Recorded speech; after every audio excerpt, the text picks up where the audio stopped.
plano para hoje é falar do teorema do valor médio. Teorema importante. E que, bom, ajuda a demonstrar a regra de L'Hopital.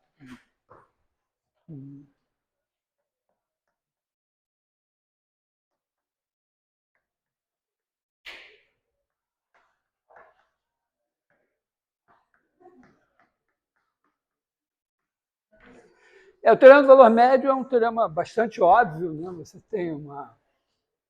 Ele basicamente diz o seguinte: se você tiver uma curva aqui no plano, se você marcar aqui um ponto A e for andando até algum ponto B e olhar para essa reta aqui, no meio do caminho tem um ponto onde a tangente é paralela. É isso que ele diz. E bom, estava me lembrando dos meus tempos de... Eu cheguei a começar em algum momento o curso de arquitetura, eu já tinha terminado o doutorado e tal, depois larguei, não tinha tempo, mas ainda foi num tempo que a arquitetura tinha pranchetas, os arquitetos faziam tudo à mão, né? Não tinha prancheta, era coberta com um plástico, assim, aí colava o papel enorme na prancheta e tinha uma régua T. A régua T era uma coisa assim, a prancheta estava aqui e a régua T tinha uma coisa assim, e você podia deslocar ela paralelamente, aqui assim, porque ela ficava encaixada aqui. Não é que ela estivesse presa, mas ela ficava apoiada e ela não podia andar para lá. E você podia, eventualmente, colocar esse negócio assim, então você conseguia fazer paralelas. Muito bem. E esse teorema tem essa cara, né? Porque se eu quero achar uma tangente paralela a essa, o natural é eu vir com a minha régua T até encontrar o ponto de tangência. E a demonstração se faz assim. Eu vou fazer primeiro uma versão, porque isso aqui, para a gente pensar nesses termos, é preciso pensar, em termos de coordenadas, pensar assim, né? Eu seria a coordenada x igual a um certo f de t, vou botar g de t aqui, e o y igual a f de t, e aí você pensar que a tangência como uma espécie de da reta tangente como dada pelo vetor velocidade, que teria que pegar a derivada em f e g, mas vou deixar isso para uma segunda abordagem. Vou começar com o caso mais tradicional,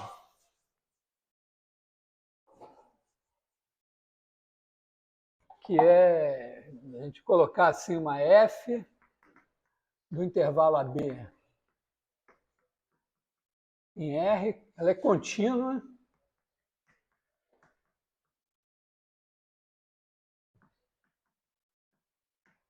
em AB e derivável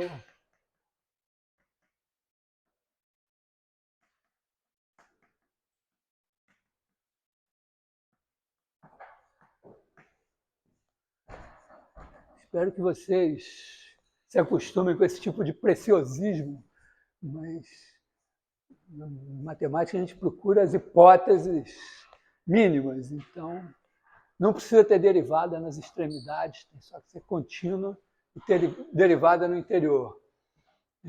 Então,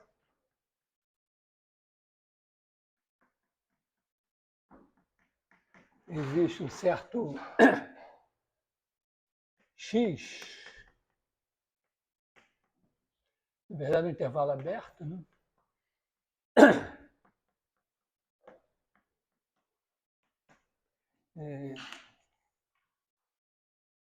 F' de x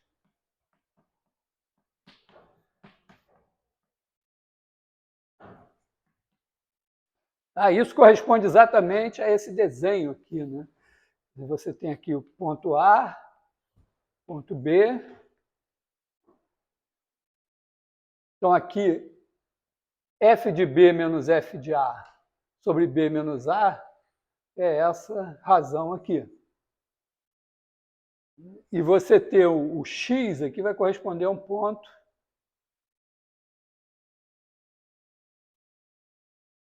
em que a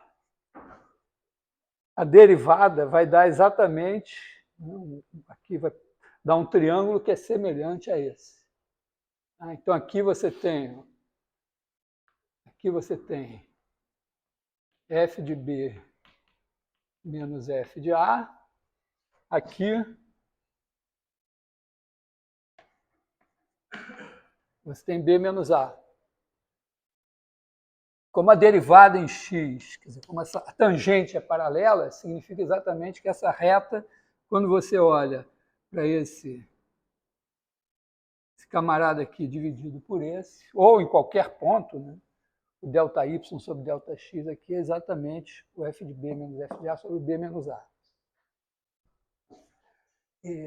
Primeira pergunta, está claro isso? Assim, quer dizer, retas, quando você pega aqui no plano, você pega uma reta, ela tem essa propriedade, né? Se você pegar aqui um ponto x0, y0, x1, y1, essa razão aqui, y1 menos y0 sobre x1 menos x0 é uma constante. Então, e retas paralelas vão dar exatamente, né? Se eu pegar aqui uma reta paralela, eu vou ter, no caso aqui, triângulos congruentes, mas se eu pegar um outro triângulo qualquer aqui, vai ser semelhante a esse aqui. Um triângulo retângulo, né? Com lados paralelos aqui assim. Tá? Então, o f' de x dá exatamente essa inclinação da reta tangente. E o f de B menos f de A sobre B menos A dá essa inclinação dessa secante por aqui. E o teorema dizer que tem uma paralela que é essa, é dizer que tem um x assim. Tá legal? Ver se todo mundo entendeu o enunciado. Quem não entendeu o enunciado não entendeu o problema do patrulheiro lá da lista 1. Né? Certo? Porque lembra do cara que passou no pedágio? Você tem lá você tem a distância entre dois pontos de pedágio e o tempo aqui e tempo aqui. Então você tem aqui a variação ΔY, que é o quanto que ele variou. Isso aqui não é gráfico, tá? É a distância que ele percorreu daqui até aqui. E o ΔX é o tempo que ele levou para vir daqui até aqui. Então, se você fizer um gráfico aqui pensando x como sendo tempo, y como sendo a posição, então tem o tempo x0 aqui, ou o tempo A aqui, o tempo B aqui, e tem a posição aqui, né? Y de B, Y de A. Y de B menos Y de A sobre B menos A é a velocidade média nesse intervalo. É o que o patrulheiro sabe. Andou aqui, de lá até aqui tantos quilômetros, em tanto tempo, dá uma velocidade aí, sei lá, 148 km por hora, velocidade média. E o que o teorema garante é que em algum ponto aqui, quer dizer, então a velocidade média é a inclinação dessa curva, dessa reta aqui, e em algum ponto ele andou a exatamente essa velocidade. É um teorema, se for, sei lá, patrulheiro ou perito judicial, qualquer coisa assim, você vai ter que explicar esse negócio aí. Então, é esse teorema aqui. É legal? Olha, assim, ninguém diz que não, mas as caras não me dizem. Bom, última chance.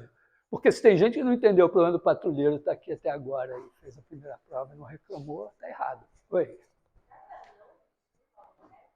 Não, justamente, o teorema diz que não, que tem que existir. Mas, repara, o advogado do cara que foi multado pode ser, não, mas olha só, o advogado e o juiz podem acreditar que o negócio lá da polícia rodoviária que mede a velocidade com que você passa é uma coisa divina, né? E que aquilo é o que vale. Né? Então, o cara diz, não, em nenhum momento alguém estava lá medindo a velocidade com que o cara passou para dizer que ele teve aquela velocidade. Então, o fato de a média deu 148, o juiz pode balançar e dizer, não, mas é um teorema, não é possível você, claro, existindo, supondo que existe a velocidade, né? Então, o que a gente tem que demonstrar aqui é que realmente existe esse cara, isso é um teorema tal. É um teorema de existência. Repara, toda vez que a gente enuncia um resultado e garante que existe um número, existe, o teorema do valor intermediário diz que se a função é contínua e é positiva aqui, negativa ali, então tem um ponto onde ela se anula. Não está dizendo qual, mas tem. Né? Mesma coisa aqui, a gente está dizendo que existe esse ponto. Toda vez que tem um teorema assim, provavelmente ele não vale nos racionais. Imagina que você pensasse assim, essa função do intervalo AB nos racionais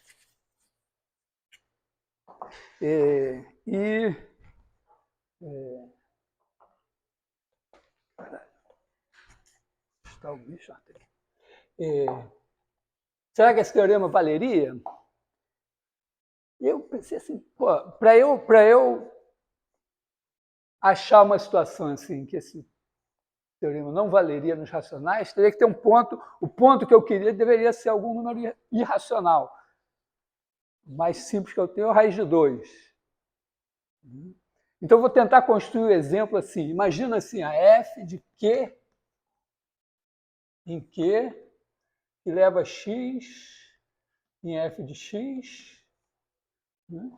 E eu tenho que criar uma situação como essa em que o ponto que eu queria tivesse derivada raiz de 2. Né? Eu acho que eu vou fabricar, eu acho isso assim, pensando o seguinte, raiz de 2 eu acho como raiz de x2 menos 2. Então, eu vou pegar f de x igual a x3 sobre 3, que a derivada aqui já me dá um x2, menos 2x. E mais qualquer constante que eu queira, porque aí eu tenho f' de x igual a x2 menos 2. Ela vai se anular em mais ou menos raiz de 2.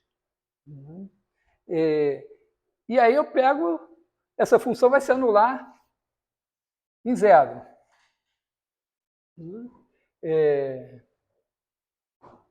Tá? O problema é que aqui eu vou ter um probleminha, né? Porque onde mais ela vai se anular? Né? Se eu tirar o zero, vai ficar x2 sobre 3 menos 2. Né? E aí já vai ter um raiz de 2 também. Mas talvez raiz de 3 também não tem, né? Então, se eu trocar aqui por 3x,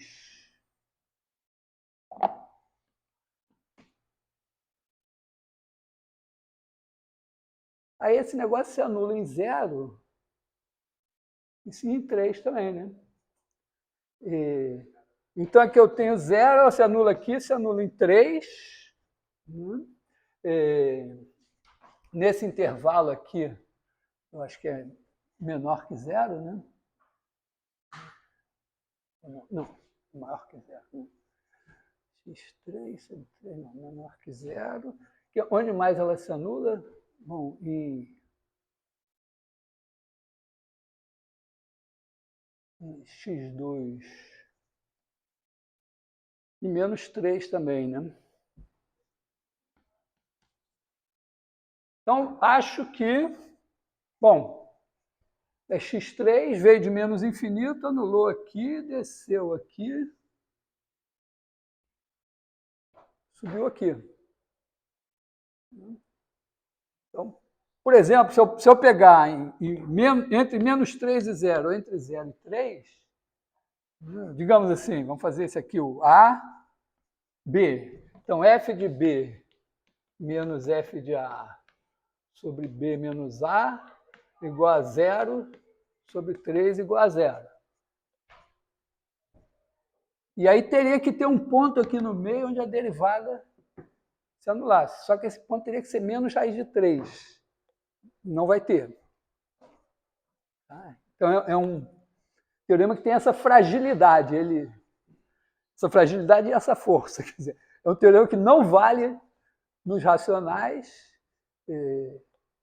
e que, portanto, a demonstração dele exige alguma propriedade, aquelas, vamos dizer, propriedade do supremo, ou que toda sequência crescente limitada tem um limite, ou intervalos encaixantes, ou até o Bolzano-Weierstrass, uma coisa assim. Tá? Oi.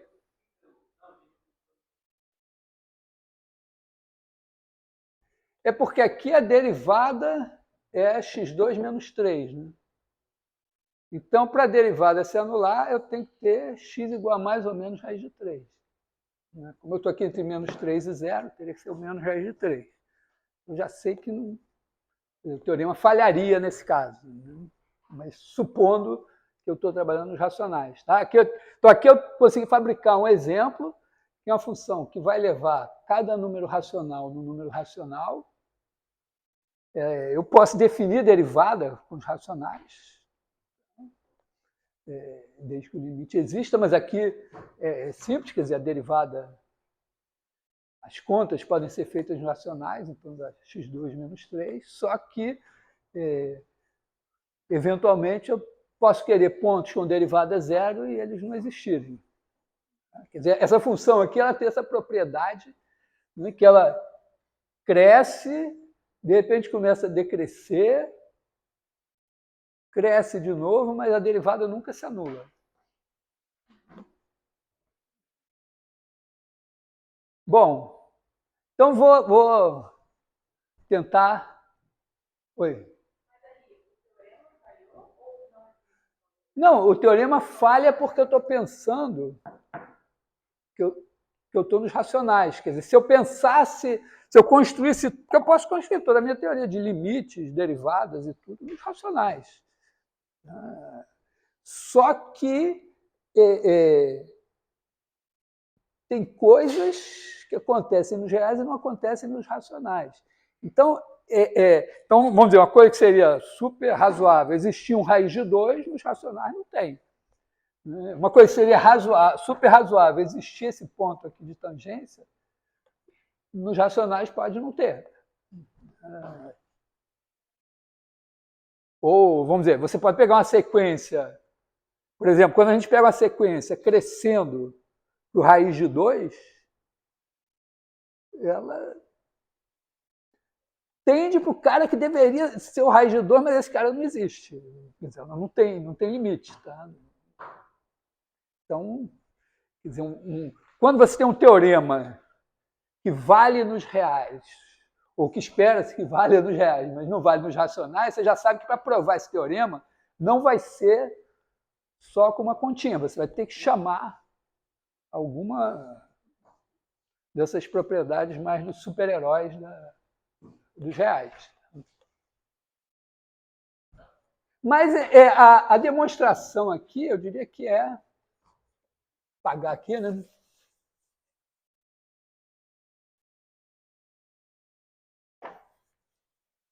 De certa forma,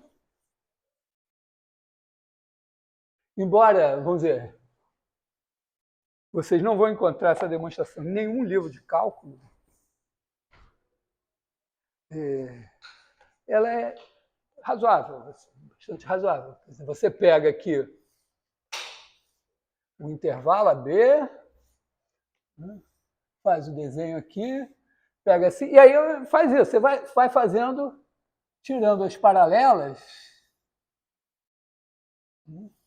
Então, quando você vai tirando as paralelas, é como se você dissesse assim, ó, aqui eu tenho um A0, um B0. Aí eu tiro essa paralela aqui, eu tenho um A1, um B1. Outra paralela aqui, um A2, um B2.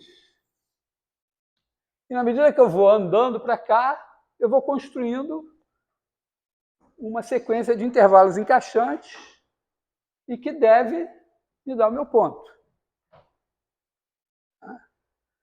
Então, o problema é construir isso sem ser com a régua, ocupar de esquadros. E tem Bom, então vou fazer... Essa é a ideia. Tá? A primeira coisa que eu vou fazer antes é rediscutir a definição de derivada, porque, de certa forma, o que eu vou ter em cada passo aqui, né? Eu vou ter um AN-BN, vai ser o meu intervalo, né? O A0-B0 é igual ao AB, e eu vou ter o seguinte, né? F de BN menos F de AN sobre BN menos AN igual a F de B menos F de A sobre B menos A. E aí a ideia, né, é que, vamos dizer, todos dois, né, o AN converge para esse X e o BN também converge para esse X. E que esse cara daqui, então, deve convergir para F' de X.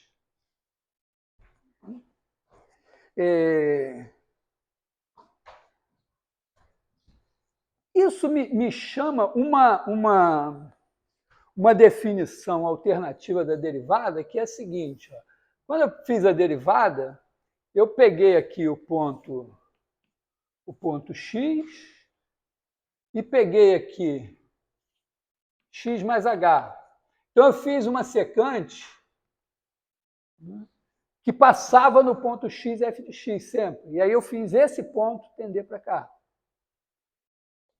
Eu quero fazer o seguinte, eu quero pegar dois pontos aqui, alfa e beta, e fazer o alfa e o beta tenderem a x.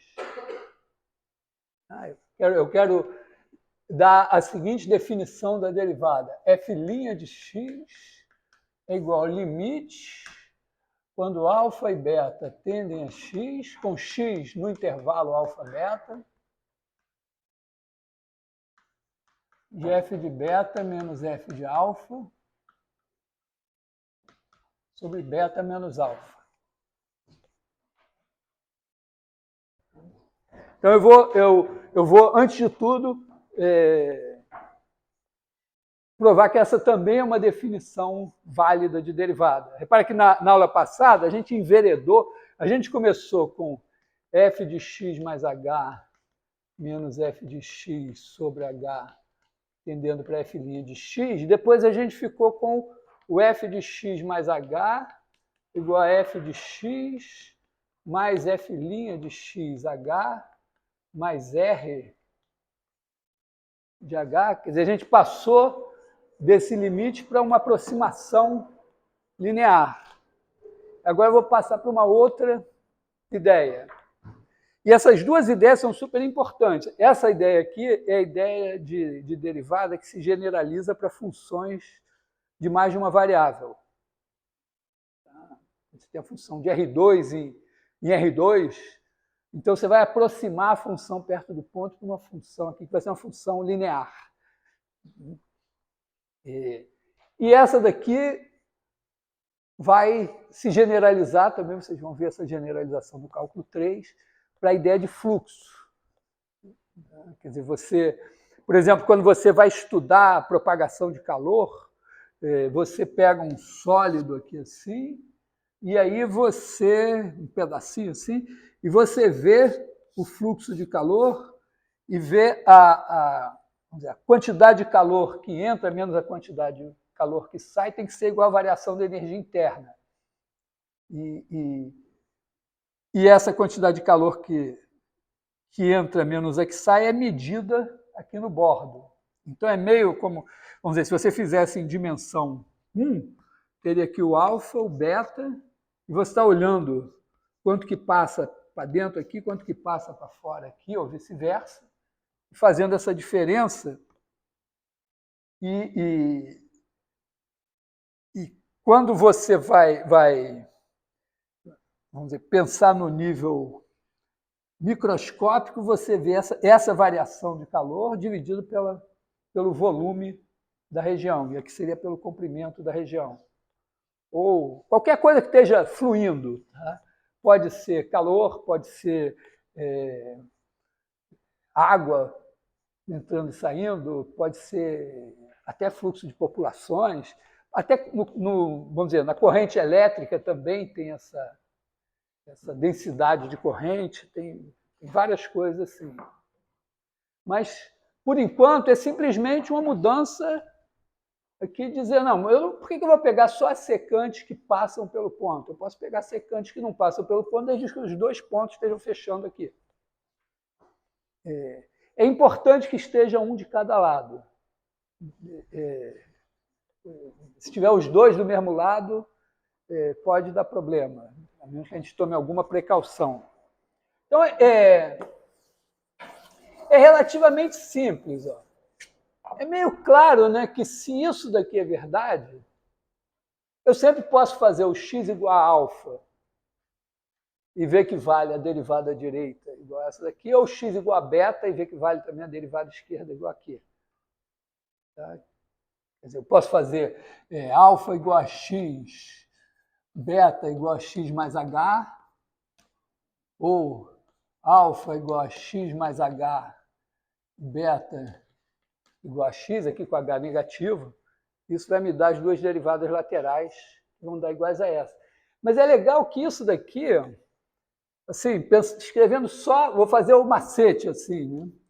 F de beta menos F de alfa sobre beta menos alfa, vou fabricar um beta menos x e um x menos alfa aqui. Ó. Vou escrever assim, F de beta menos F de x mais F de x menos F de alfa sobre beta menos alfa. Infelizmente, eu não posso botar o x aqui no meio e separar em 2, mas eu posso, pelo menos, escrever assim, né? F de beta menos F de x sobre beta menos alfa mais F de x menos F de alfa sobre beta menos alfa. Eu queria beta menos x aqui. Então, eu multiplico e divido por beta menos x, e aqui eu multiplico e divido por x menos alfa, são ambos números positivos, supondo aqui que o x não é nem alfa nem beta. Tá? E agora eu troco. Né? Eu boto o x menos alfa aqui, o beta menos alfa aqui, boto... aqui era beta menos alfa. Né? Então, eu boto beta menos x aqui e beta menos alfa aqui. Agora, eu sei que isso daqui tende para o f' de x tradicional. E esse daqui também. Só que esses dois números positivos somam 1.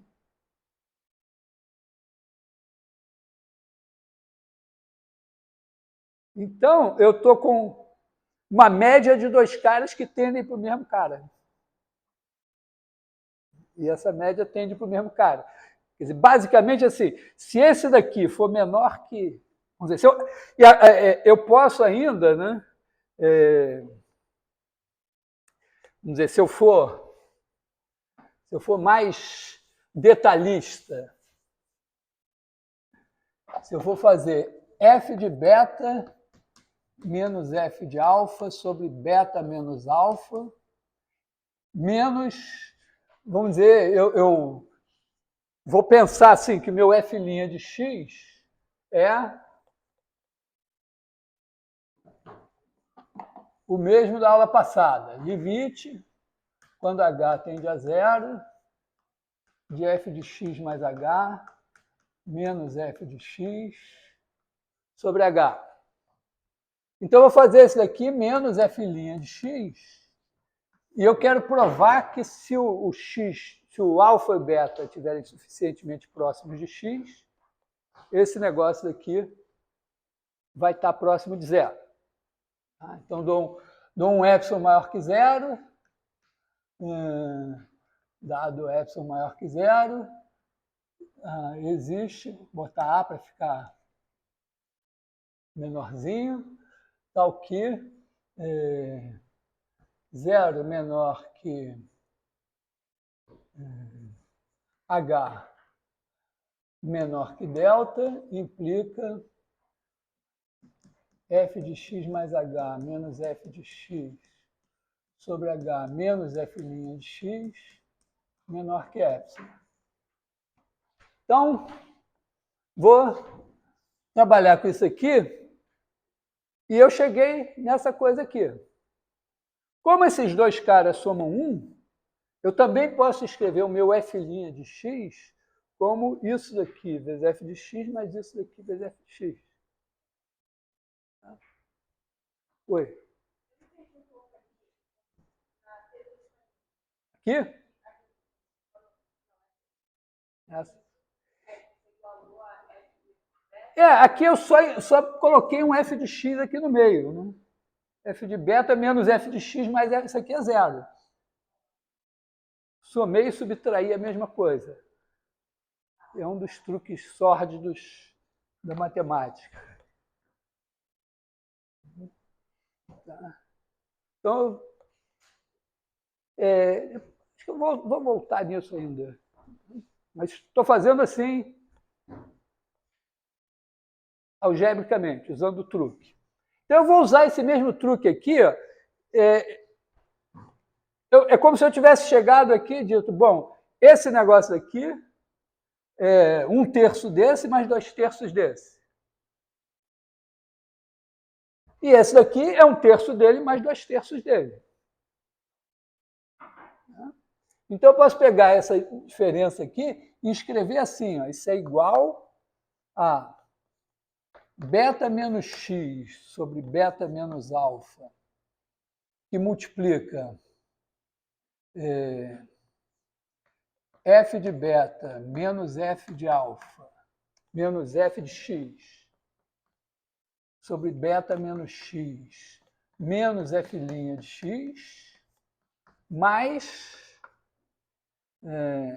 x menos alfa sobre beta menos alfa, que multiplica f de x menos f de alfa sobre beta sobre alfa menos x, sobre x menos alfa, desculpa.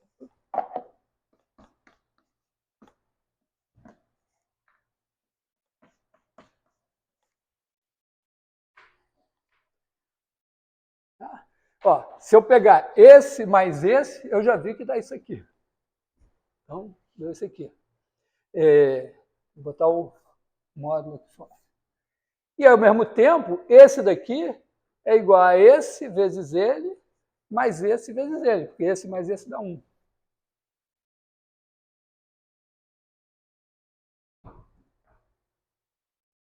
Então, estou usando dois truques nojentos. Né? Um é somar e subtrair um número. E o outro é escrever um número como soma de duas frações dele, que somam 1. Oi. Opa, peraí. Diga. Hã? Não entendi. Eu tô... Você entendeu aqui? A última linha, não? Eu tô com esse... Eu só sei... Vamos dizer, se fosse f de beta menos f de x sobre beta menos x, eu sabia lidar. Se fosse f de x menos f de alfa sobre x menos alfa, eu sabia lidar. Então, minha primeira ideia é vou botar um f de x aqui no meio para ficar f de beta menos f de x menos f de alfa. Eu até gostaria de também escrever beta menos x mais x menos alfa e separar em duas frações, mas isso só quem teve o infortúnio de passar 2 anos sem aula no ensino médio a ponto de acreditar nisso, embora isso seja coisa do ensino fundamental. Mas sabe que eu estava pensando nisso. Repara, é no ensino fundamental, no primeiro segmento do ensino fundamental que tudo se decide. Mas ali você precisa ter sorte, porque você vai ter aula com alguém que não estudou matemática. E, tradicionalmente, seus pais detestam matemática, seu professor, sua professora talvez também não goste muito de matemática, e você perdeu. Né? É mais ou menos isso. Porque frações os números e tal. Aí você já chega meio capengando no segundo segmento do ensino fundamental, e você já... Aí, porque qualquer um que fez um bom ensino fundamental passa no Enem, né? Certo? Você aprendeu frações, aprendeu a escrever, entendeu o que ler, você já... Entendeu? Então, é ali que a coisa se decide. Mas voltando aqui, tá? Então, infelizmente, eu não posso botar aqui beta menos x. Né? Eu não posso escrever assim que 5 mais 3 sobre 2 mais 1 é igual a 5 meios mais 3 1/2. Né? Então, isso aqui não é 5 meios mais 3 dividido por 1. Então, não vai funcionar assim. Mas eu dei esse primeiro passo, separei em 2. Eu apaguei, mas aqui saía esse sobre beta menos alfa, que estava aqui, mais esse sobre beta menos alfa, que estava aqui. E aí eu usei de novo, agora eu usei um truque mais nojento ainda, eu multipliquei por 1. Então eu multipliquei, aqui era beta menos x dividido, era assim, né? Aqui estava assim, beta menos alfa, que não tinha nada, eu deixei um espaço já. Estava assim. E eu queria aqui beta menos x. E aqui eu queria beta menos... Aliás, x menos alfa. Então eu botei aqui beta menos x sobre beta menos x. E aqui eu botei x menos alfa sobre x menos alfa. Então multipliquei por 1, multipliquei por 1. E agora eu troquei esse com esse. E esse com esse. E aí eu fiquei com beta menos x sobre beta menos alfa, vezes isso daqui, sobre beta menos x. E aqui com x menos alfa sobre beta menos alfa, vezes esse daqui, dividido por x menos alfa. Então vou trocar. Posso trocar? Tudo bem? Então vou trocar aqui.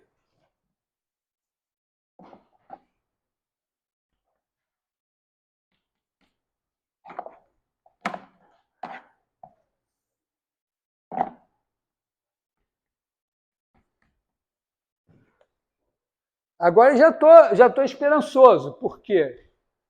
Porque esse daqui, quando o beta tender para x, isso tende para a derivada em x. Isso aqui, quando o alfa tender para x, isso tende para a derivada em x também.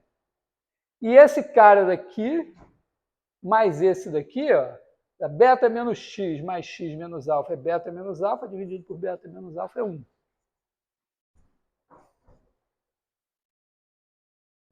Aí eu, com esse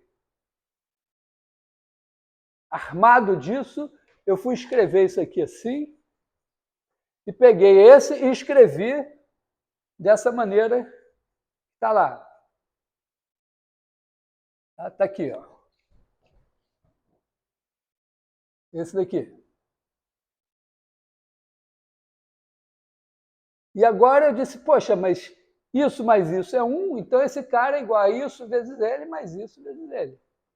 Então eu botei beta menos x vezes f' de x, beta menos x sobre beta menos alfa vezes f' de x, mais x menos alfa vezes beta, sobre beta menos alfa vezes f' de x, é esse daqui. Então o que está escrito aqui é o mesmo que estava escrito aqui. Oi?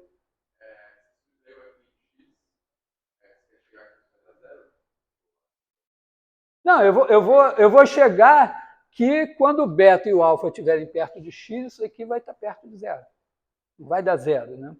Mas... Porque agora, ó, se o beta menos alfa, né? Está aqui alfa, x, beta. Então, se beta menos alfa for menor que esse delta daqui,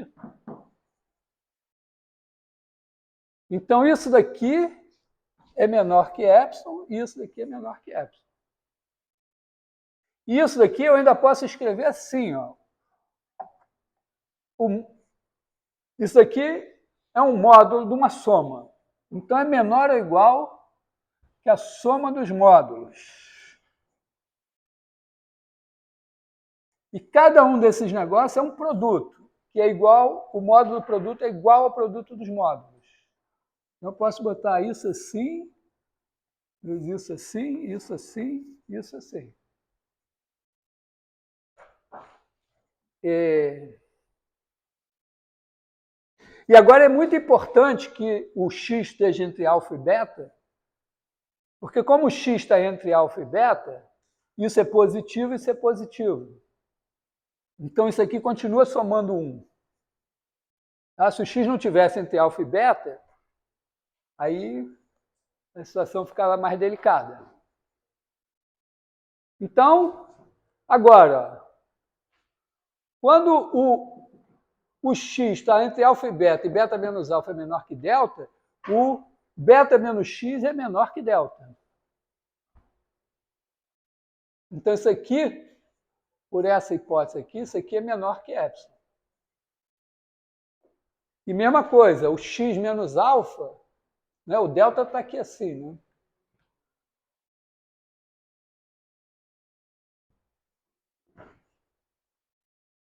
né? O x menos alfa também é menor que delta. Então, isso daqui, menos isso, em módulo, também é menor que epsilon. E como a soma desses dois é 1, então eu tenho epsilon vezes uma coisa menor que epsilon vezes 1. Tá? Então, isso daqui é menor que epsilon. Essa é a parte mais assim da demonstração. Oi. Vou mostrar que eu posso substituir essa definição pela outra. Tá? Quer dizer, isso daqui equivale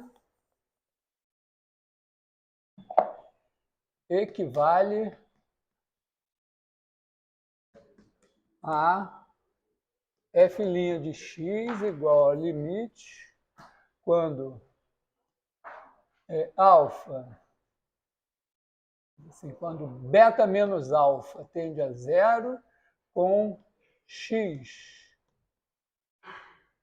em alfa beta,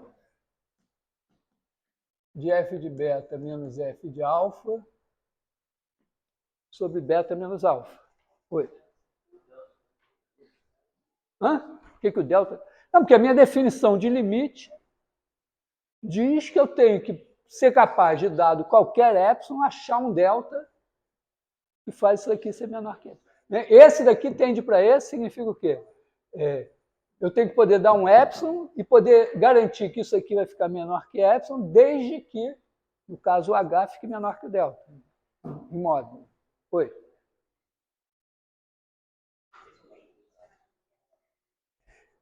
Eu fiz assim, ó. Eu tomei, né, eu supus aqui que beta menos alfa é menor do que esse delta que me garante isso aqui. Tá? Então, quando o beta menos alfa é menor que delta com x aqui no meio, o beta menos x é menor do que delta. Então, aqui o beta menos x faz as vezes do h nessa história daqui. Tá? É como se o beta fosse x mais h e beta menos x fosse h. Então, isto daqui, menos isso, está garantido que esse daqui, é como se fosse isso aqui, é menor que epsilon. E a mesma coisa aqui com o x e o alfa. Então, isso daqui também é menor que epsilon. Então, se isso é menor que epsilon, isso é menor que epsilon, e eu estou fazendo, sei lá, 1/3 de uma coisa que é menor que epsilon, mais 2/3 de uma coisa, uma outra coisa, mas que também é menor que epsilon, então está dando menor que epsilon. Tá? Então, eu alarguei meus horizontes. Eu tenho uma definição de derivada agora que me diz que eu não preciso, né, para pegar, vamos dizer, para achar a tangente aqui, eu não preciso fixar esse ponto aqui, pegar um outro aqui e fazer assim. Eu posso pegar vamos dizer, posso pegar um P1 aqui, vou chamar de Q1, um Q1 aqui, um Q2 aqui, pegar essa secante, fazer Q1 e Q2 tenderem a P, que também vai dar uma tangente. Oi?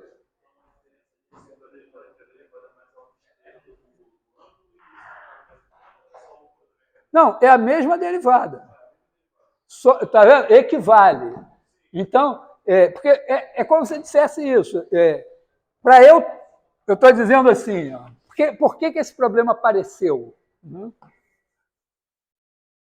Porque eu, por comodidade, quando fui fazer a derivada, eu pensei assim, eu tenho aqui o ponto P, aí eu pego um ponto Q, pego a secante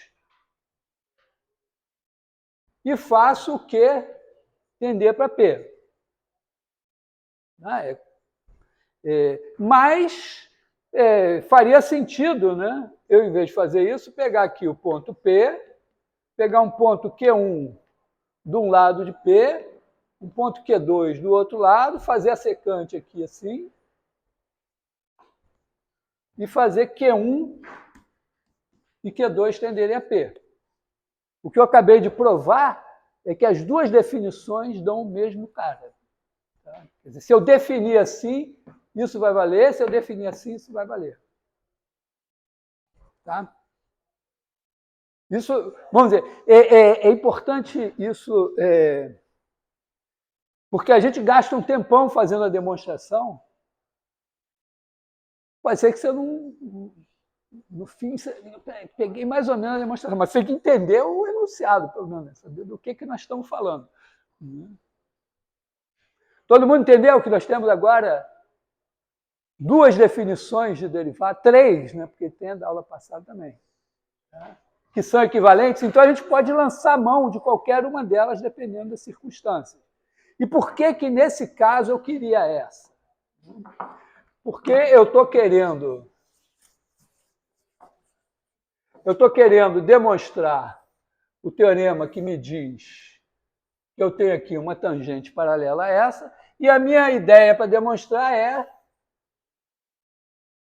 chegar exatamente assim.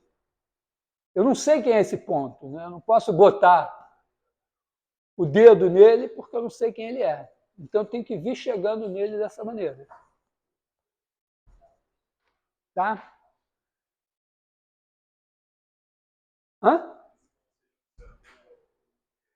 Ué, eu estou dizendo que se eu tenho esse ponto aqui, passa essa secante, aqui tem um ponto onde a tangente é paralela a ela. Esse é o nosso teorema. Nós estamos trabalhando hoje o dia inteiro por causa disso. Bom, o tempo todo para provar essa porcaria tão óbvia. Tá?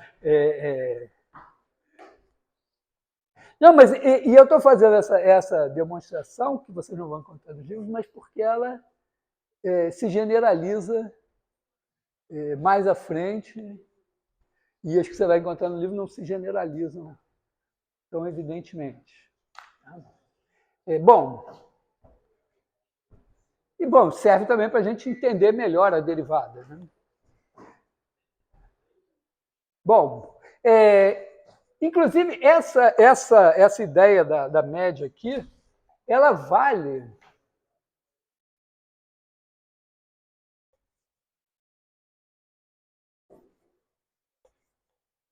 Na verdade, ela está baseada numa ideia assim, ó. Se você pegar aqui 3 pontos. Então, pega aqui um ponto A1, B1, um ponto A2, B2, e pega um ponto AB aqui. Ele não precisa... O A não pode ser nem o A1, nem o A2, mas ele não precisa estar no meio. Se você olhar a inclinação dessa reta, a inclinação dessa reta e a dessa daqui é a média dessas duas. Quer dizer, se você fizer B2 menos B1 sobre A2 menos A1, você faz a mesma coisa, o mesmo raciocínio aqui, ó. Isso é B2 menos B mais B menos B1 sobre A2 menos A1. Tá?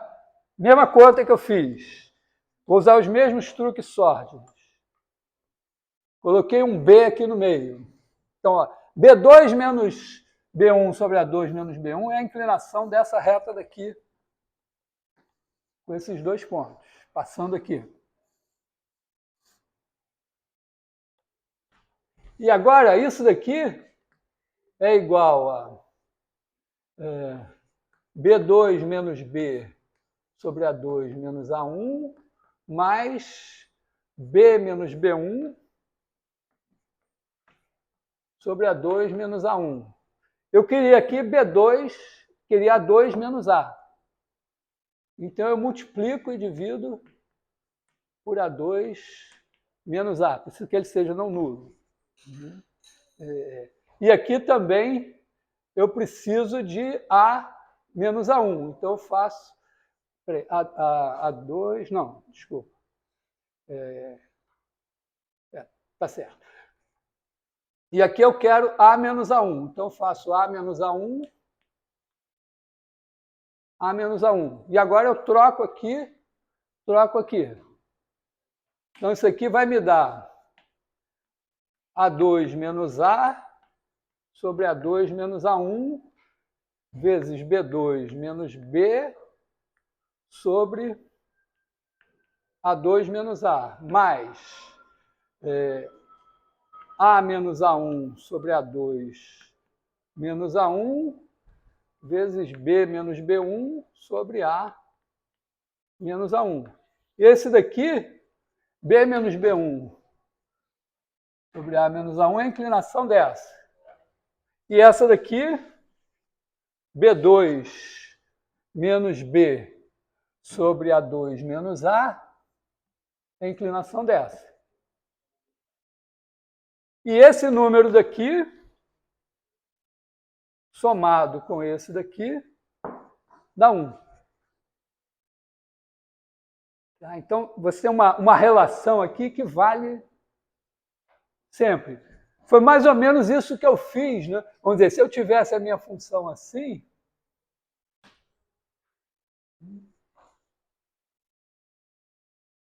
para calcular a derivada, pensando aqui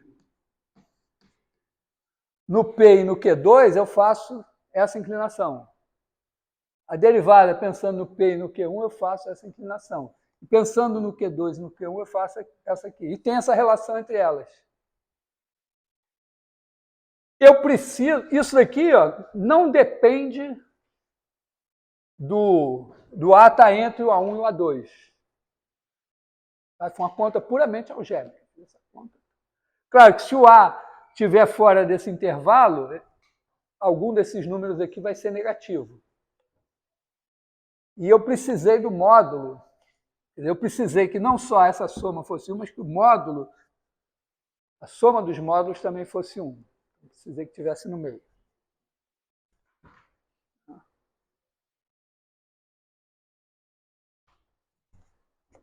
Ok? Bom,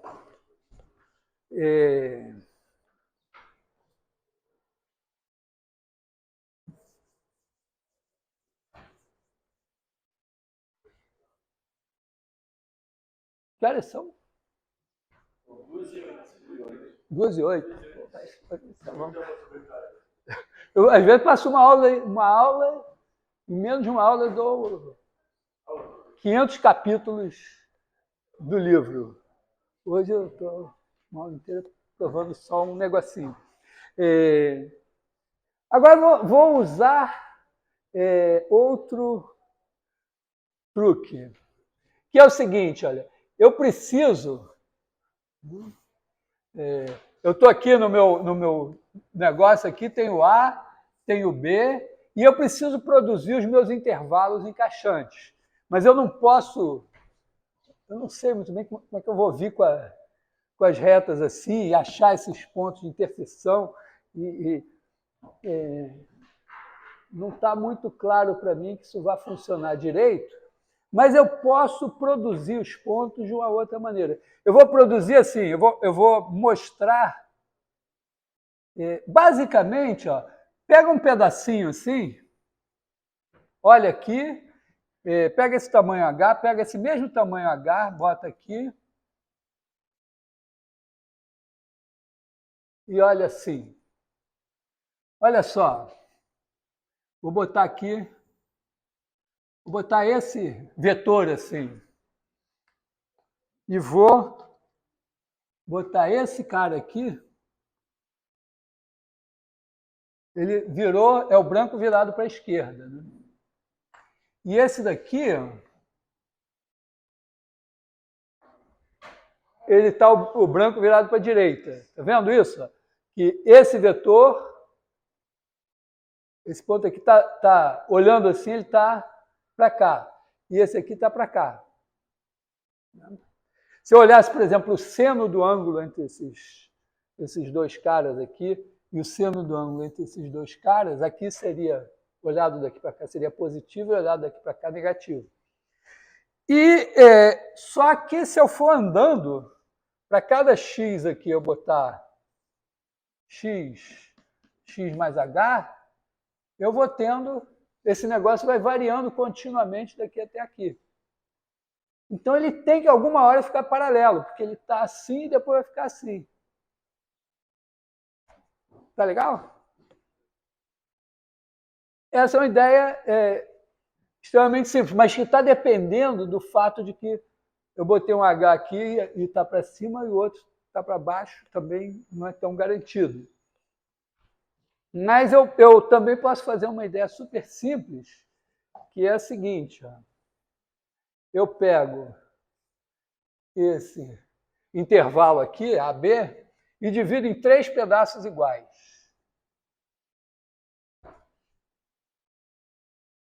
Três pedaços iguais.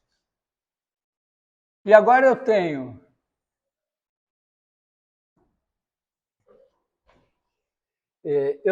esse daqui e esse daqui.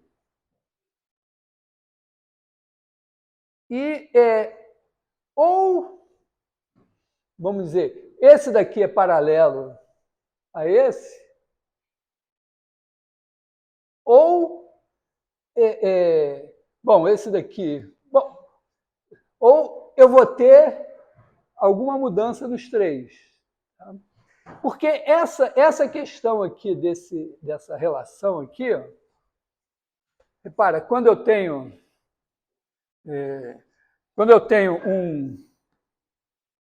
um vetor aqui, imagina que esse tamanho daqui é alfa, esse tamanho aqui é beta. Se eu tiver um outro cara aqui, com a mesma inclinação, assim, né? Se esse daqui fosse alfa 1, beta 1, se for a mesma inclinação, eu tenho que ter beta sobre alfa igual a beta 1 sobre alfa 1. Ou seja, eu tenho que ter beta alfa 1 igual a alfa beta 1. Ou, vamos dizer, alfa 1 beta menos alfa beta 1 igual a 0. E basicamente o que vai acontecer aqui, ó, assim, é que o beta sobre alfa vai ser maior que esse daqui. E aí eu vou ter... Então, eu teria, vamos dizer, se beta sobre alfa for maior que beta 1 sobre alfa 1, então beta alfa 1 menos alfa beta 1 vai ser maior que 0. E se ele for, se o beta sobre alfa for menor que beta 1 sobre alfa 1, isso vai ser menor que 0. Beta alfa 1 menos alfa beta 1 vai ser menor que 0. Então, esse número... Hã? Não, eu estou dizendo que se tiverem a mesma inclinação, esse número é 0. Se o de cá estiver inclinado assim em relação a esse, eu vou ter maior que 0. Se for assim, vai ter menor que 0. Então, eu posso achar, olha só, se eu fizer essa conta com esse cara daqui, para, fixa o alfa e o beta, né? Vamos dizer, o alfa é igual a B menos A. E o beta é igual a F de B menos F de A. Agora, para cada x aqui, eu faço H igual a B menos A sobre 3. E aí eu faço alfa de H e beta de H. O alfa de H vai ser H. E o beta de H vai ser beta de alfa de x e beta de x. Vai ser F de x mais H menos F de x. Entendeu? Aqui, ó, eu estou pegando aqui um x mais H. Então, o alfa é sempre esse e o beta, F de x mais H menos F de x. Esse cara vai mudar de sinal. Quer dizer, essa conta aqui, se eu fizer esse alfa daqui com esse beta menos esse com esse, não importa em que ordem, né? Se eu fizer agora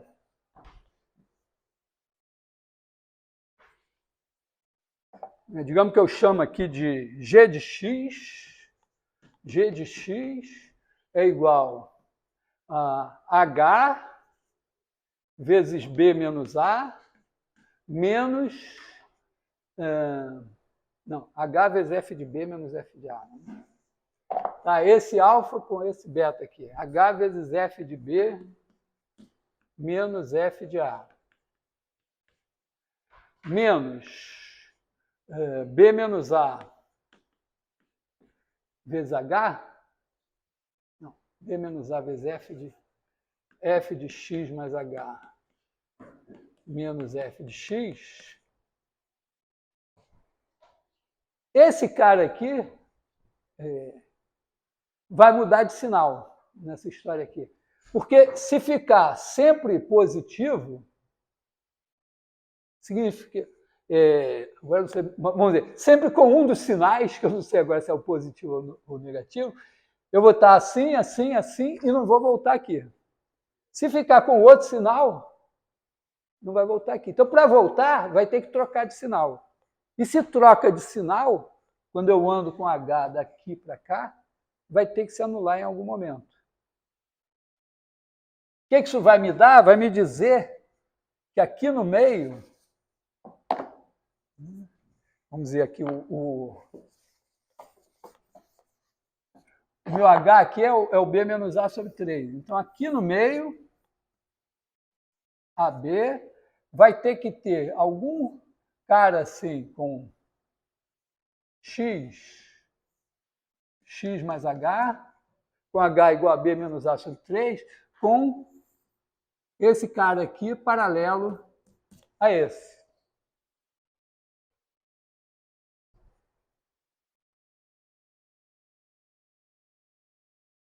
Legal? O passo crucial é eu ando aqui com o x e somo, faço x mais h aqui. Quando eu começo, eu estou aqui. Por exemplo, nesse caso, está apontando para cá. Quando eu vou andando, quando eu chego aqui, está assim. Então, essa inclinação mudou de maior para menor. Em algum momento, ela ficou igual a essa daqui. E aí eu consigo um cara aqui com essa figura. Uma vez que eu consegui isso, eu posso trocar e dizer, esse agora é meu A, esse é meu B. E aí eu vou ter um cara aqui, um terço aqui. E aí eu vou conseguir uma sequência de intervalos encaixantes que vai fechar num ponto aqui. E esses quocientes tendem para a derivada no ponto, porque pela minha definição nova de derivada, tende. Então essa é a ideia da demonstração.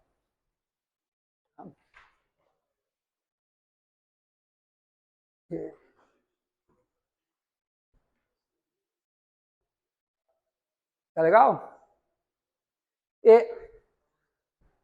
Então, isso demonstra o teorema do valor médio.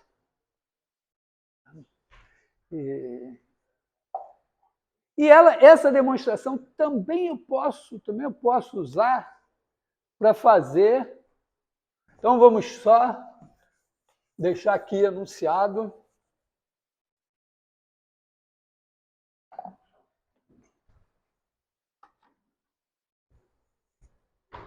Quero ver fazer essa demonstração depois sozinho em casa, hein? Ensinar para mim. Mas acho que ela está escrita. Tem um vídeo que eu acho que ela está escrita. Bom, então aqui a gente tem F, teorema do valor médio. F de AB em R, contínua.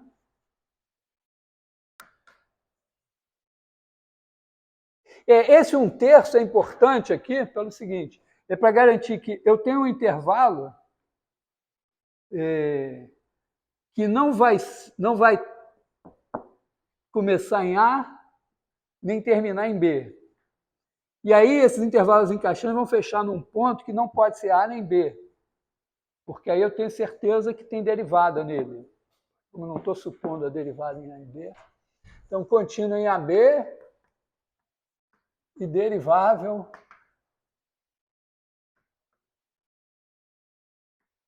em AB. Então, existe x em AB, então que f' de x é igual a f de B menos f de A sobre B menos A. E ele tem uma... Bom, esse teorema é ele que garante... Ele garante muitas coisas.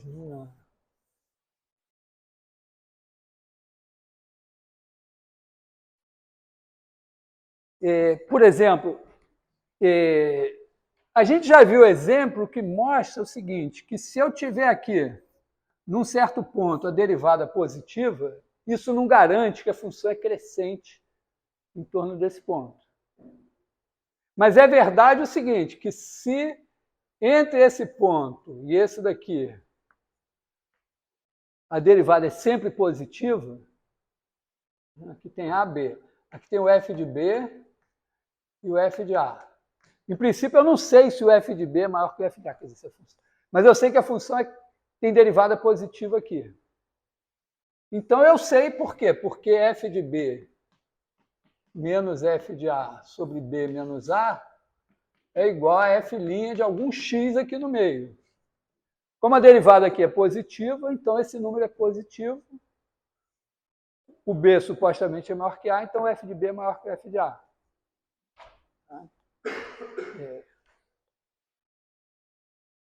Também ele me garante também, né, que uma coisa boba, mas é verdade, que se a derivada é sempre, vamos dizer, se eu garantir que f' de x é menor ou igual que m para todo x em AB. Então, vou dizer uma coisa óbvia. Se a velocidade é sempre menor ou igual que m no intervalo AB, então a posição final menos a inicial, de modo tem que ser menor ou igual que m vezes b menos a. Tá? Isso implica que f de b menos f de a menor ou igual que m vezes b menos a. A maneira mais simples de provar isso é dizer que isso daqui dividido por isso é igual a algum f' de x que é menor que m, menor ou igual que m, portanto vale isso aqui. Bom, tem o teorema fundamental do cálculo, um deles, que também vai depender disso. Mas eu queria fazer a outra, vamos dizer, a versão mais avançada agora, que é pensar assim mesmo, você está aqui. É uma coisa, a parte mais difícil é a parte psicológica. Pensar uma curva sem ser o gráfico de uma função. Então, vamos esqueçam todo o passado. Se eu pudesse, eu hipnotizava vocês e pensava assim, imagina uma partícula se movendo aqui no quadro. Então, ela vai se movendo. Vou fazer ela deixando um rastro.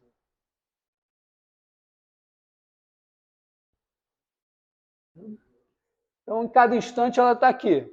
Agora, bota um sistema de coordenadas.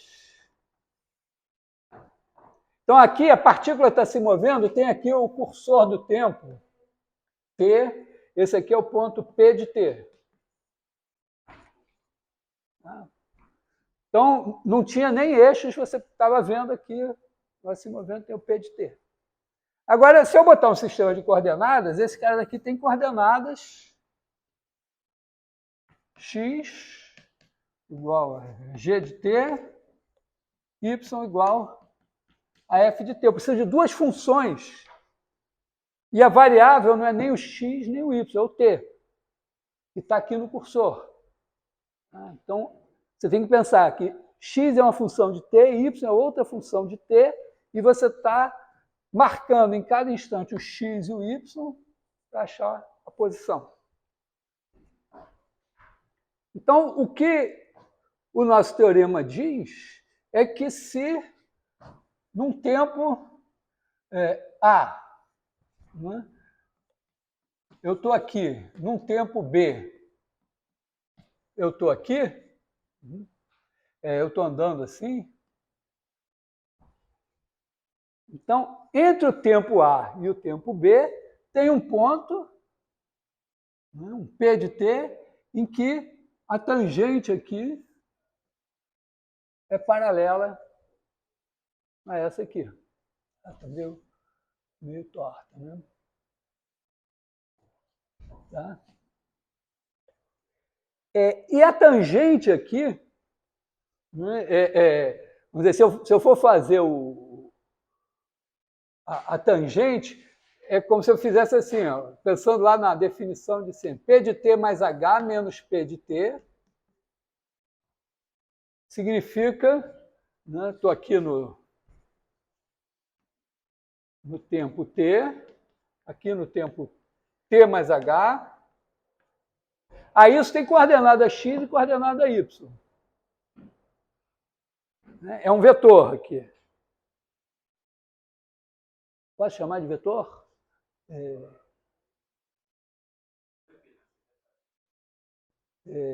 Tem gente que não ouviu falar de vetor. Né? Mas é um vetor, tá? É uma flechinha que começa nesse e termina nesse. E ela tem suas... O vetor também pode ser dado em coordenadas. Tem a coordenada x, que é a diferença da x do space, e uma coordenada y, que é a diferença da y do space. E ele tem e esse cara, então, é esse vetor, e eu posso dividir pelo h, significa dividir a coordenada x e a coordenada y por h. Tá? Então, os vetores são flechinhas, e eu posso... Né, as flechinhas se somam assim, né? E se multiplicam assim. Né? Você tem uma flechinha aqui, multiplica por 2, ela mais ela é assim. Multiplica por meio, é a metade dela. Multiplica por 0,1, é uma coisinha assim. Tal. Então, você está fazendo essa diferença, o h está tendendo a zero, esse vetorzinho está tendendo a zero aqui. Quando você divide por h, você vai ter, na verdade, né, você vai ter aqui o f de t mais h menos f de t sobre h e o g de t mais h menos g de t sobre h. E aí, no limite, quando t tende a zero, você vai ter a derivada dessa e a derivada dessa. Então, o vetor velocidade aqui, quer dizer, o vetor velocidade no ponto... Está aqui P de t. Ele tem uma velocidade aqui, V de t, é igual a F' de t, G' de t.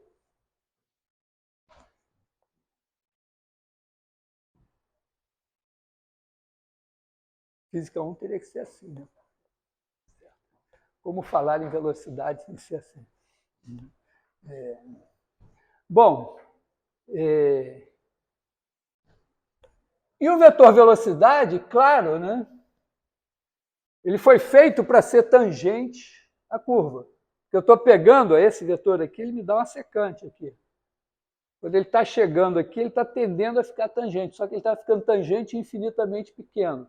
Então, eu multiplico por 1 sobre h para ele ficar mais crescidinho e aparecer como um vetor aqui. Então, esse cara daqui dá a direção tangente. Então, o que eu estou dizendo é que esse cara daqui vai ser paralelo a esse aqui.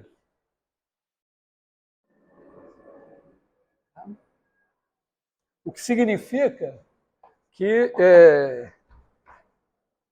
exatamente como a gente viu antes, quer dizer, esse cara daqui é o... Vou tirar o lixo um pouco daqui. Esse cara daqui é o F' de t, G' de t. E esse daqui é no tempo B, então é F de B menos F de A, que é a diferença aqui, vírgula G de B menos G de A, que é a diferença aqui assim. E eu estou dizendo que esses dois caras são paralelos. O que significaria dizer que esse dividido por esse é igual a esse dividido por esse.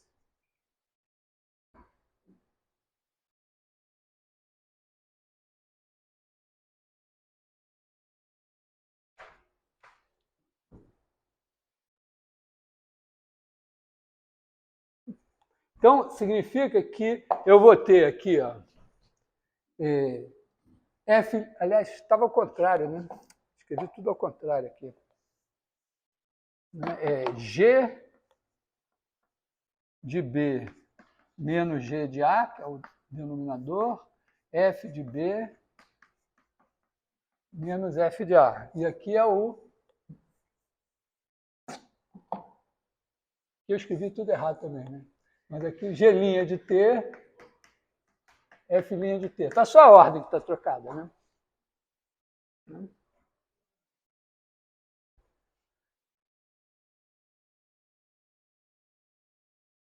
Então, isso está significando que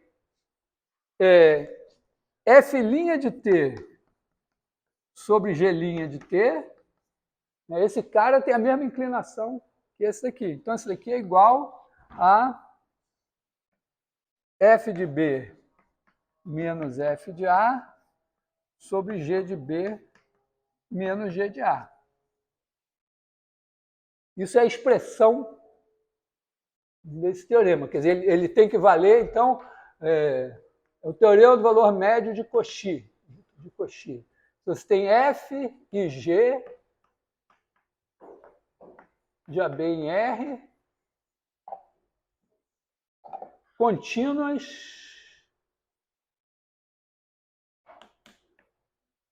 em AB e deriváveis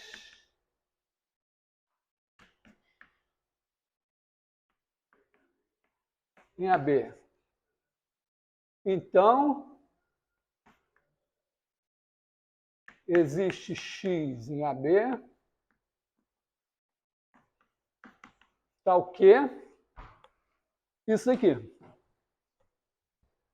Só que isso está escrito de uma maneira que, se esse cara for zero, ou se esse cara for zero, vai ficar mal feito. Então, eu vou escrever multiplicando em cruz. Tal que F' de T, G de B menos G de A é igual a G' de T, X, né? G' de X, F de B menos F de A.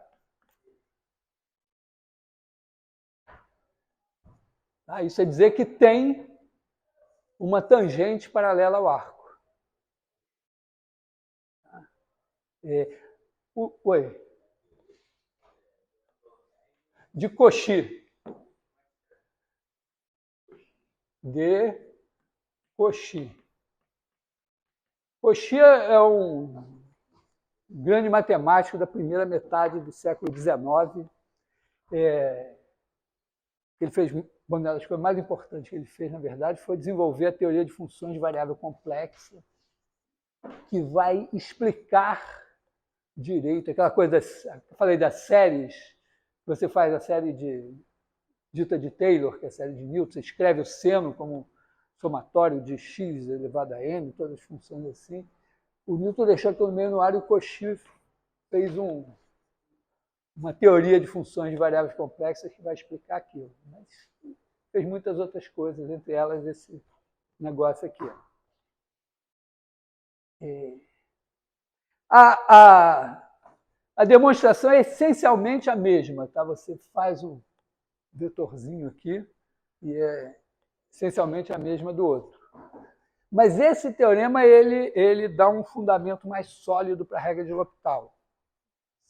Falei meio... Assim, que horas são? 35? Pô, agora corri, hein? Agora eu olhei e vi claramente uns nadando de braçada e os outros lá que não conseguiam nem... Sabe quando o cara está se afogando e não consegue nem levantar o braço? Vi também, mas não falei nada. Falei, não, vou terminar. Mas se alguém quiser perguntar, pelo menos para dizer, não, peraí, não entendi nem o que significa. Recapitulando, a ideia é essa, você tem uma curva no plano, no espaço não vale. Sabe que você pode subir em espiral? Se você subir em espiral, a sua velocidade nunca é vertical. Você vai subindo em espiral, e a sua velocidade nunca é vertical. Mas você pode começar num ponto e, a certa altura, você chegar bem em cima dele, e aí a variação da posição é vertical. Então, ela nunca vai ser paralela a uma velocidade. Ou seja, nunca não vai ter nenhuma velocidade no meio que é paralela a essa variação da posição. Então, esse teorema é fundamentalmente bidimensional. Você tem um arco no plano, tem a corda e sempre tem uma tangente paralela.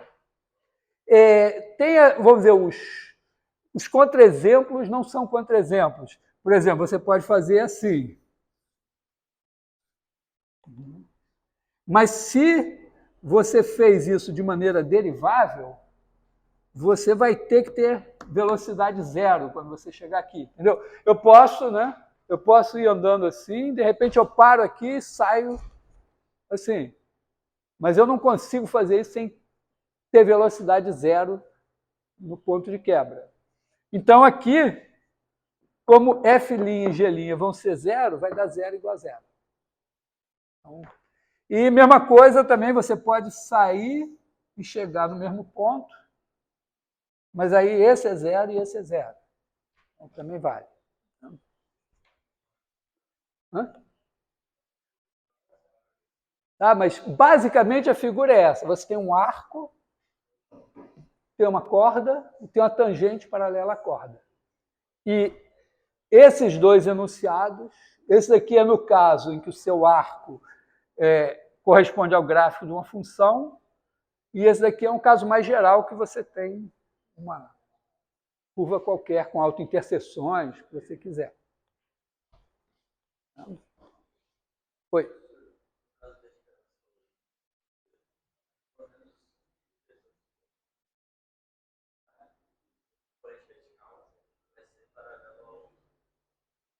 Não, mas é componente vertical.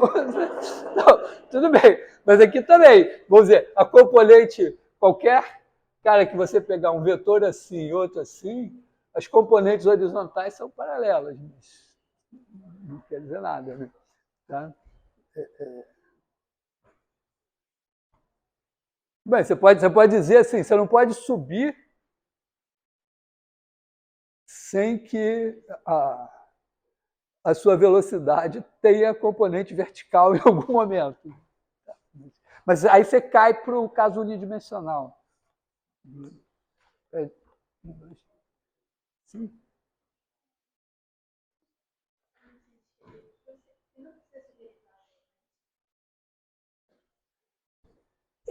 Não precisa, porque no processo da demonstração eu vejo que quando eu parto em 3 assim, eu vou passar, eu vou ter, dois desses caras vão ter sinal diferente na conta que eu fiz. Ou, vamos dizer, ou do meio vai dar o sinal zero, que é o que eu quero, ou dois tem um sinal diferente.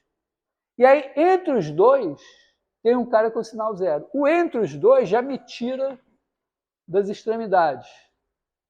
Então, eu tenho a garantia que nesse processo eu não tenho nenhum risco de eu chegar no final achando uma extremidade. Poderia, vamos dizer, pode acontecer sim, de eu ter essa corda aqui, eu sair aqui tangente, fazer assim e voltar aqui tangente. Mas eu tenho alguma outra tangente que está fora das extremidades. Eu não estou proibindo de ter um X que seja o A ou o B com isso aqui. Eu estou garantindo que existe algum que não é nem o A nem o B. Quando eu garanto isso, eu descubro que, na verdade, eu não preciso que a função tenha derivada nem em A nem em B, desde que ela seja contínua, né? Porque eu precisei vamos dizer, não pode saltar essa inclinação que eu estou fazendo. Se no A saltasse assim, já não tinha mais nenhuma garantia. Bom, com esse teorema eu posso, vamos dizer, ter uma demonstração mais sólida da regra de L'Hopital. É uma das...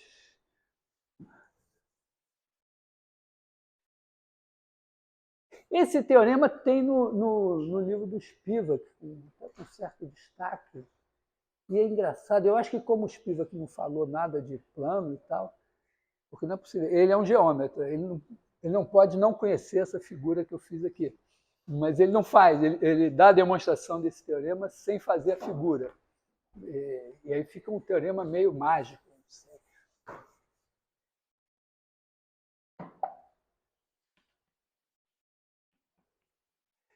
Mas Porque, olha só, a regra de L'Hopital, ela supõe assim, né? É como se eu dissesse assim, ó, eu tenho f de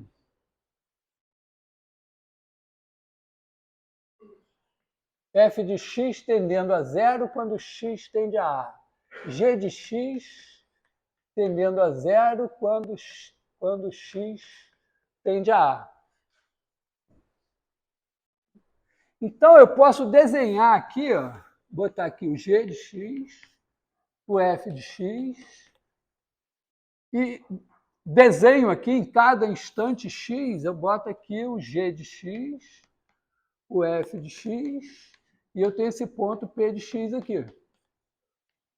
Quando x tende a A, o G e F estão tendendo a zero. Então, isso está tendendo para cá. Então, eu posso, vamos dizer... e aí eu tenho também que G tem derivada, G e F tem derivada. Mas eu não estou dizendo nada, eu não sei se existe F de A, nem se existe G de A. Mas se eu definir, disser, ó, o F de A vai valer zero e o G de A vai valer zero. Como a F e a G estão tendendo a zero em A, vai ser contínuo. A F e a G vão ser contínuas em A. Então eu estou, vamos dizer, pega assim, aqui, ponto x, o ponto zero, vamos dizer que x é maior que A, só para raciocinar. O que eu garanto é que nesse intervalo aqui tem um cara aqui,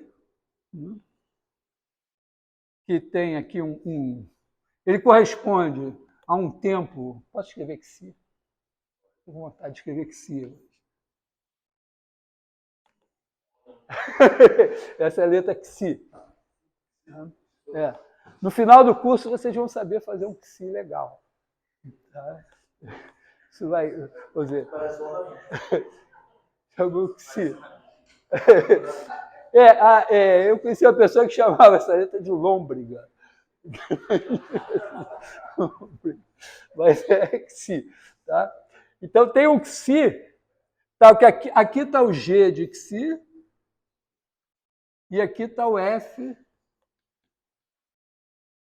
de Xi. Mas não me importa. O que importa aqui, ó, é que esse cara daqui eu tenho... Vamos supor aqui, né, que como eu estou fazendo o limite, eu quero olhar para o limite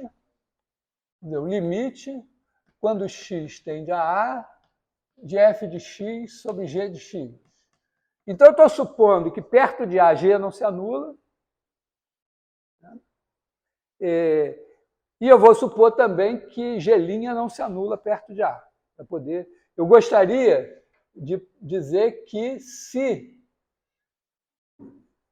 o limite, quando x tende a A, de f' de x sobre G' de x igual a um certo L, então eu posso escrever isso aqui.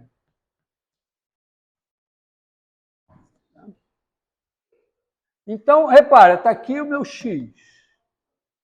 Está aqui o meu Xi. Então, o Xi, está aqui o AX,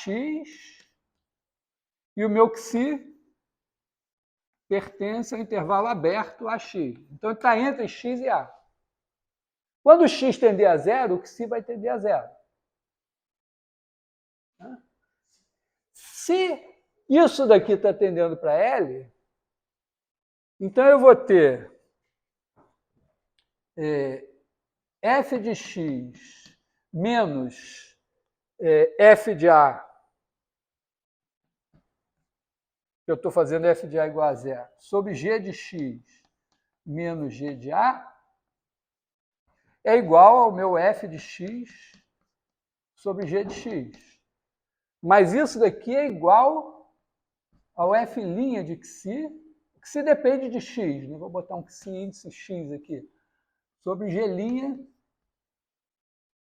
de Xi índice X aqui.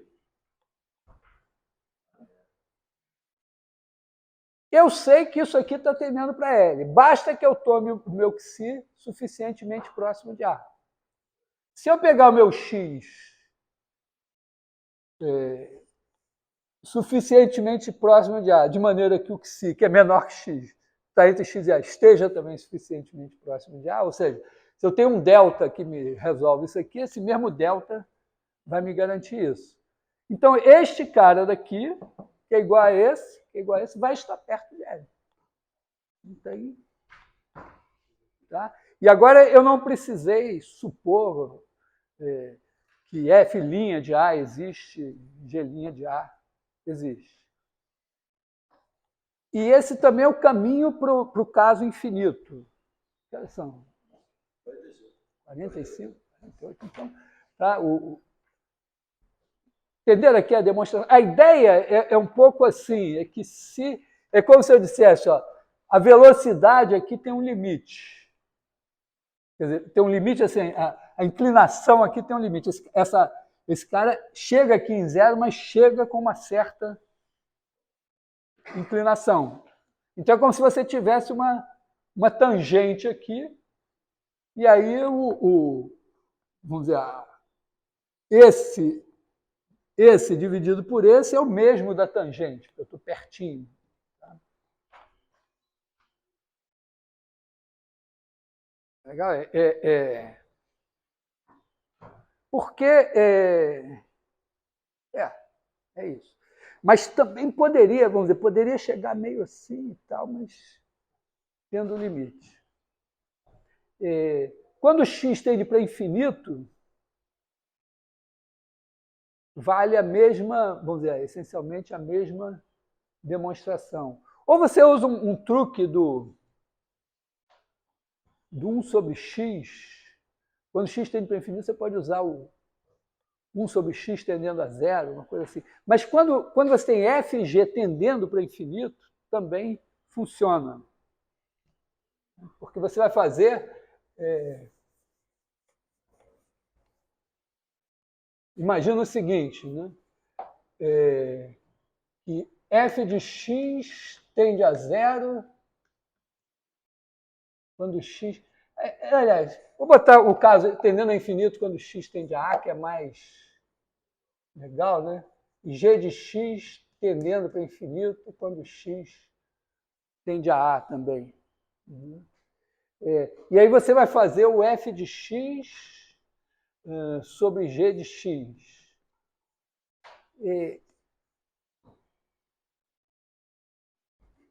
A ideia é fazer o seguinte, vamos dizer, você tem aqui o A, tem o x aqui, e você pode pegar um A1 aqui, entre x e A, tal que aqui já seja bem grande, tanto f como g. Vamos dizer, daqui para frente, mas não importa. É bem grande de maneira que, vamos dizer, vou escrever assim, f de x sobre g de x, em vez disso eu vou escrever f de x menos f de A1, g de x menos g de A1.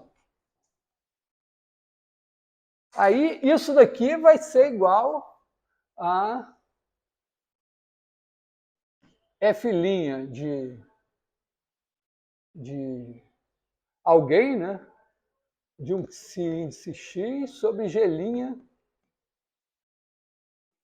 de um índice x. Supõe que o x já está suficientemente próximo de A para que isso daqui seja próximo do limite. Qualquer que seja o A1 que eu pegue aqui. Né? Porque qualquer que seja o A1 que eu pegue aqui, se isso daqui, vamos ver se o Xi tomado aqui já faz esse negócio estar perto de L, né? O F' sobre G' aqui está tendendo para L, então essa parte aqui está boa. O problema é que isso aqui não é zero. Né? Como é que eu faço com isso? Né? Eu acho que eu tenho que, sei lá, fazer algum truque também. Espero que eu consiga.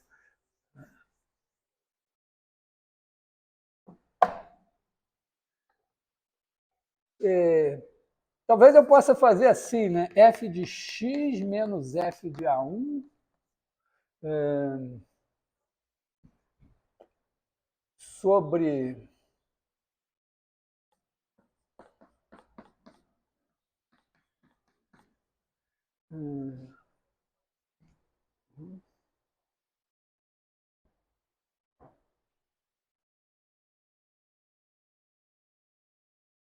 ou escrevendo assim, né? F de x sobre g de x é igual a f de x menos f de A1 vezes f de x sobre f de x menos f de A1. E aqui, vezes... Bom, aqui eu posso botar g de x menos g de A1, e aqui eu faço vezes g de x menos g de A1 sobre g de x.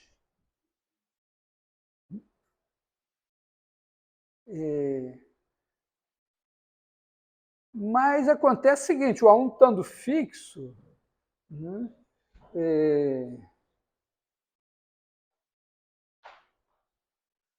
tá, o meu x pode passar para cá, não tem problema.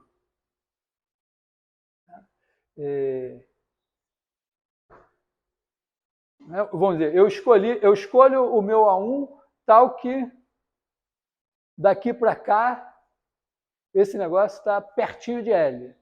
Aí quando o x passa para cá, o que acontece quando o x tende a A?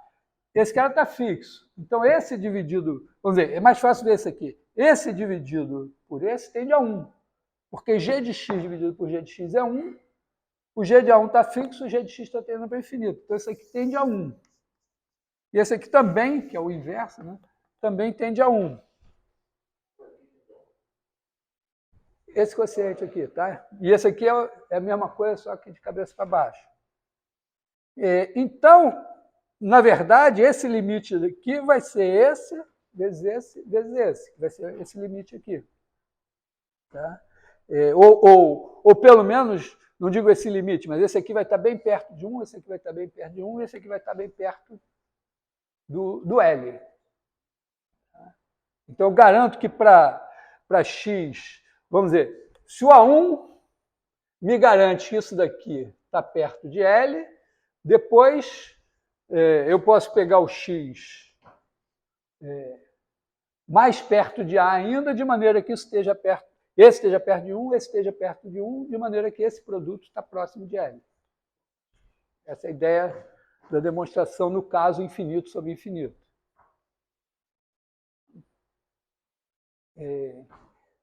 Porque dá para fazer, tem umas manipulações, mas que são, vamos dizer, vão exigir alguma hipótese a mais.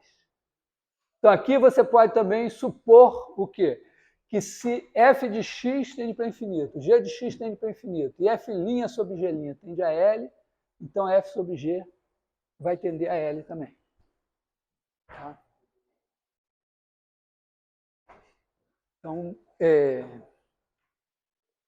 vamos dizer, essa regra de L'Hopital aqui uma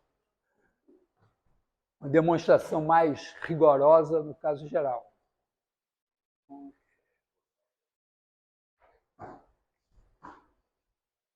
De qualquer maneira, pense assim, vi que tem uma demonstração, que ela tem um certo trabalho, mas então eu posso acreditar no teorema, mas eu tenho que entender o que o teorema diz, antes de tudo, e saber quando eu vou poder lançar a mão dele. Particularmente, eu uso o teorema de L'Hopital, a regra de L'Hopital, para fazer o polinômio de Taylor. E depois, quando eu tenho um limite meio L'Hopital, eu uso o polinômio de Taylor para fazer o limite. Mas assim, de certa forma. Por exemplo, quando você faz uma coisa, sei lá, quando você faz seno x menos x sobre x2, né? Eu sei que seno x é igual a x menos x3 sobre 3 fatorial, mais etc. Então, se eu fizer seno x menos x, numa primeira aproximação, é isso aqui. E aí esse limite vai dar zero. Entendeu? Não é... Você pode, deriva... Tem uns meio traiçoeiros, que você deriva, começa a se perder e não chega. Mas aqui, né, vai dar cosseno... Na primeira vez vai dar cosseno x menos 1 sobre 2x. Depois você deriva de novo, aí vai dar menos seno x sobre 2, aí vai para zero. Também funciona.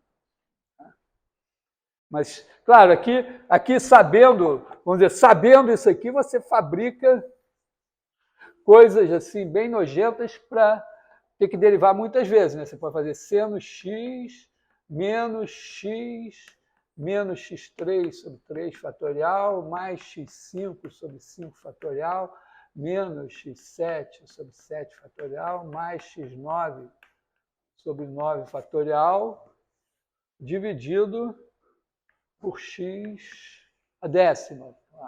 Ou por... Não, pode botar x a 11. Né? Ficar mais assim. E aí, vamos ver, se você souber a série de Taylor do seno, você já vai na boa. Senão você tem que derivar umas tantas vezes. Né? Tá? De qualquer maneira...